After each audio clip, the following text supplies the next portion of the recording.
శివలింగానికి జలాభిషేకం ఎందుకు చేస్తారు? 7 రోజుల అభిషేకం వల్ల కలిగే ప్రయోజనాలు ఏమిటో మీకు తెలుసా? శివలింగం హిందూ మతంలో శివుడికి ప్రతీకగా భావించి పూజిస్తారు. శివలింగానికి నీరు పోసి అభిషేకం చేస్తారు. ఇలా చేయడం స్వచ్ఛత, భక్తికి చిహ్నంగా పరిగణించబడుతుంది. అలాగే భగవంతుడికి తన అహంకారాన్ని, కోరికలను లొంగదీసుకోవడం అంటే నీటి స్వచ్ఛత ప్రకృతికి ప్రాణమిచ్చే శక్తిని సూచిస్తుంది. సాధారణంగా ఈ ఆచారాన్ని అభిషేకం అంటారు. ఇలా శివయ్యకు జలంతో అభిషేకం చేయడం వలన మానవులకు ఎదురయ్యే ప్రతికూల శక్తిని తొలగిస్తాడని ఆధ్యాత్మిక విశ్వాసం. శివలింగానికి ఎలా అభిషేకం చేయాలి అంటే, శివలింగానికి దక్షిణం తూర్పు వైపు నిలుచుని జల అభిషేకం చేయరాదు.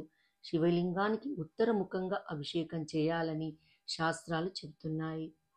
ఇంట్లో శివలింగానికి అభిషేకం చేసేటప్పుడు కూర్చున్న స్థితిలోనే చేయాలని శాస్త్రాలు చెబుతున్నాయి. ఉక్కు లేదా ఇనుప పాత్రలతో శివలింగానికి అభిషేకం చేయరాదు. రాగి పాత్రలో నీరు తీసుకొని శివలింగానికి అభిషేకం చేయాలి. అయితే నీటితో కాకుండా పాలతో అభిషేకం చేస్తే ఈ నియమాలు వర్తించవు. సాధారణ పాత్రతో అయినా అభిషేకం చేయవచ్చు.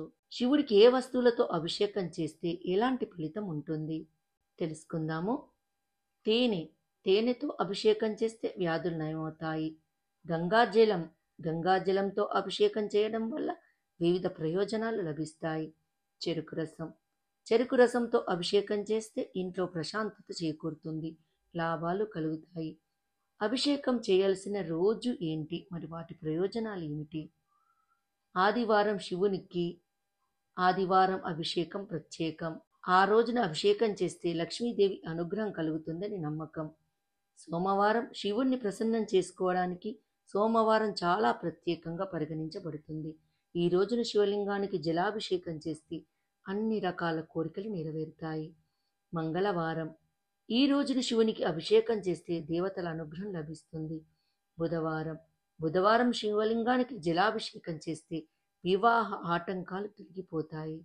గురువారం ఈ రోజున అభిషేకం చేస్తే స్టూడెంట్స్ చదువులో మంచి విజయం లభిస్తుందని నమ్మకం. శుక్రవారాల్లో శివలింగానికి నీటితో అభిషేకం చేస్తే వైవాహిక జీవితంలో సుఖ సంతోషాలు నెలకొంటాయి. శనివారం రోజున శివునికి అభిషేకం చేస్తే అకాల మరణ భయం తొలగిపోయి దీర్ఘాయుష్షు లభిస్తుందని నమ్మకం. ఈ వీడియో మీకు నచ్చినట్టయితే లైక్ చేయండి, కామెంట్ చేయండి, సబ్స్క్రైబ్ చేయండి. నోటిఫికేషన్ల కోసం పక్కనే ఉన్న బెల్ ఐకాన్ క్లిక్ చేయండి. Thank you.